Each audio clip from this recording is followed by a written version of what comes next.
$200 million to $250 to now $300 for Yoshi. But, it's interesting. The Yankees now complete new outfield, except for obviously Judge. Yep. And you put Alex Verdugo out there. You now put Juan Soto out there. You brought in Trent Grisham on top of all of this, who's a really good defensive outfielder. This way you keep Giancarlo Stanton, in mothballs on the bench for just DHing. Yep. But, man, what a lineup. What a lineup it is. Now, they had to give up a lot of assets. People don't really care about those assets. They also lost 3 pitchers in the Rule 5 draft. They made the trade, obviously, for Verdugo. So, they are going all in. And if you're a Yankee fan, Merry Christmas, Happy New Year, Happy Hanukkah, the whole thing. Mm-hmm. So it's a new day in the Yankee world this morning, and Yankee fans should be really excited about this. And then we'll sign Juan Soto next year without giving up any assets. Yeah, and that is what the Met fan is standing on this morning. That I saw the Evan Roberts tweet. He said, rent in the Bronx, buy in Queens. Okay. And that is the thing that all Met fans believe will happen. And they also believe that Steve Cohen is not going to allow the Yankees to get Yamamoto. And he flew out to Japan with David Stearns, which is going, for the extra effort, of course, to try to get the pitcher. And he's going to meet Yamamoto with the Yankees on Monday, and then he will meet with the Mets again before making a decision. But Steve Cohen made it clear in this particular offseason that he wasn't going to go crazy with spending. But one thing we know is he is going all in on Yamamoto, and that makes me feel good. But if they lose out on Yamamoto by giving the highest offer and he still chooses to go to the Yankees over the Mets, that's going to make the Mets look terrible. So I think that Steve Cohen's really got to go above and beyond to get Yamamoto because, quite frankly, the Yankees are a more appealing place for someone that's coming over from Japan. Well, if Yamamoto's agent is smart, you engage with the Mets, and that's exactly what they're doing. It's actually the same as Tim Boyle's agent, which is crazy. It's amazing. No. Don't even say that. Don't even say that. It's not. So anyway, but this is amazing that now you get the Mets involved, especially on the heels of what the Yankees have done here. You just got to think naturally that, the Mets are going to, just ramp it up. They may just be using the Mets. You never know. Yeah, well, of course. And that's what happens when you're the guy that's known to spend the most money. You got to get everybody involved, which is why it's crazy that Shohei Otani just basically gave the Heisman to the entire city of New York and says, I can't see myself playing there. What are you, nuts? Even if you don't think you're going to play here, use those 2 teams to drive your price up at the very least. But he doesn't have to worry about that. He's got teams on the West Coast that will drive his price up, and one up north in Toronto. I didn't know this, but I guess they have a very large Japanese population up there. So, which would be very comfortable for him as well, and it wouldn't be the bright lights of New York. And it's either the Dodgers or Toronto. I don't know who the surprise club. Or he stays with the Angels. Yeah, or he stays with the Angels. So or there's one other club. Could it be the Cubs? They seem to be spending a lot of money right now. So I don't know, man. It's now this is what we talk about when we talk about having fun in the baseball offseason. Yes, and it is great because the baseball season was bad, and now these off seasons have become more fun than the actual seasons for us because you think about good things happening and you feel like good things are going to happen, and then when it actually gets to the point of playing games, it never does, at least lately. But that doesn't mean that you don't try to get better and try to get a guy like Juan Soto. Now, one of the criticisms I had when Brian Cashman got some of these guys in the previous off seasons at the trade deadlines was the fact that he was getting older players. He was getting oft-injured players, guys like Harrison Bader, Frankie Montas, Carlos Rodon, guys who had histories of injuries, or actually trading for guys that were hurt at the time. And then they got hurt, and then they talked about how injuries were an excuse. And it was like, well, wait a second. You trade for these guys with these history of injury. Juan Soto is 25 years old, and he plays every friggin' game. He played the full complement, 162 last year. So you can't look at Juan Soto and what they gave up, by the way. I mean, sure, Michael King and Kyle Higashioka are guys we know. Greg Weissert, who's a local guy we've seen pitch. But, I mean, it is not like they gave up a tremendous amount of assets to go out and get Juan Soto. So this was a big power move that everybody has to love on the surface by Brian Cashman in a offseason where everybody was just all over him. All right, so the Yankees send Michael King, Drew Thorpe, Johnny Brito, Randy Vasquez, and Kyle Higashioka.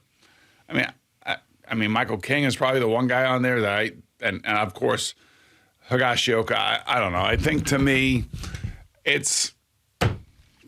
I mean, if Juan Soto comes here and he's hitting behind Aaron Judge, and Aaron Judge hits another 60 home runs, and Juan Soto follows him maybe with 45 to 50 home runs, I mean, that's unbelievable. Well, that's what Stanton and Judge were supposed to be. Yeah, but now you got a lefty in between them. Yeah. And then I'm assuming that you think, trying to think how this is going to go. Rizzo should be healthy. You're going to keep...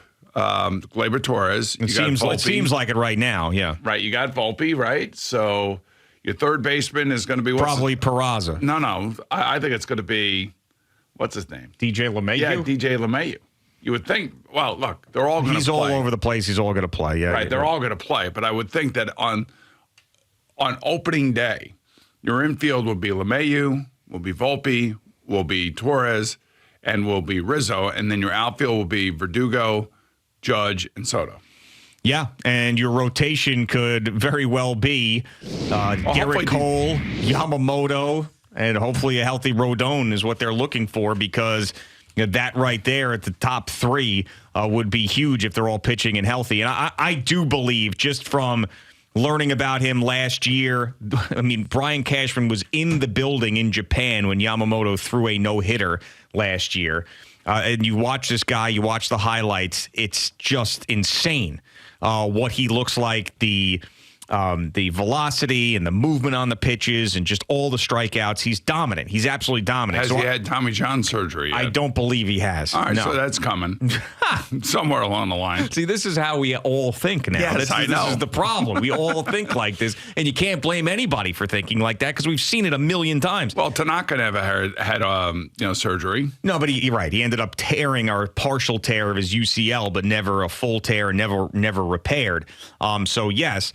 But I think he's going to be a sensation. I think Yamamoto comes here, and this is not going out on a limb, but I think that when you give him the $300 million, it's not like giving $40 million a year to Max Scherzer or Justin Verlander. No, he's another young guy. Yeah, right, absolutely, who is also, I believe, somewhere in the range, in mid-20s as well. Yeah. So, but if I'm him, I mean, and listen, growing up a Mets fan, I want the Mets to get him.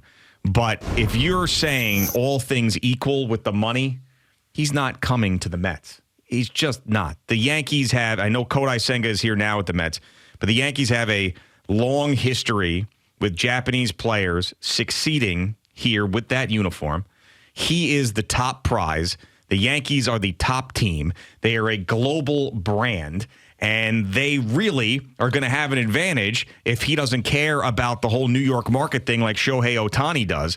So if all things are equal, he's probably going to choose the Yankees, but Steve Cohen does have that advantage over Hal Steinbrenner when it comes to the bank account. And we'll see how much he wants Yoshi Yamamoto when this thing is all said and done. You got to also believe that there is a tie to, long-term TV contracts and promotion in Japan with this guy, much like there is with Otani. Yeah, absolutely. And more so now than a whole nother business side of the equation, and maybe that's why it is being ramped up to about $300 million. I mean, and no more than now, right now. I mean, with the digital and all the TV stuff changing. And, did you say digital? Yes, digital. all of that, all of that stuff. I mean, you can capitalize financially, globally, easier now than you ever have been because everybody sees everything now. Well, the Yankees capitalized on Tanaka when he was here. They did. They absolutely did. But now with Otani and now Yamamoto, I think it gets even bigger and bigger and bigger. I think the Mets should go after Otani, Yamamoto, and you have Kodai Senga, and then you got it all locked up. Got it all locked up? Got it all locked up. Why not? Otani doesn't want to play here. Senga is here, and there is a good chance that they get Yamamoto. And maybe that's the only thing that they do this offseason of financial significance, but that would satisfy me if they got him under contract. Well, I mean, financial significance, you're still paying Verlander and Scherzer. Yeah, but I'm talking about this offseason in what you're willing to spend. Is the point. Is it just going to be Yamamoto and the big money, or they're going to look somewhere else? Do they bring in Blake Snell as well? Does Steve Cohen say I'm going to have restraint and then does not have restraint? But so far what they've done is it's been a lot of minor moves. It looks like they're doing this competitive rebuild with also trying to get the big prize in Yamamoto at the same time. That's what it seems like they're going to do. So if they end up getting them, I wouldn't be holding my breath for them to just go free spending like crazy after that. But then again, you never know. I mean, Steve Cohen last offseason, we thought he was done, and then all of a sudden he got this Correa thing we went nuts over, and he got on the phone and went and got him, and then obviously we know what happened from there, and the deal never happened with the physical. But he's someone that I think he could say one thing in a calm moment, but then he ends up getting like fired up, and he sees the Yankees doing something, and he can't control himself. That's what I'm hoping for. Thanks so much for watching the video. Please like and subscribe. And don't forget to hit the bell so you're notified when we're dropping new content.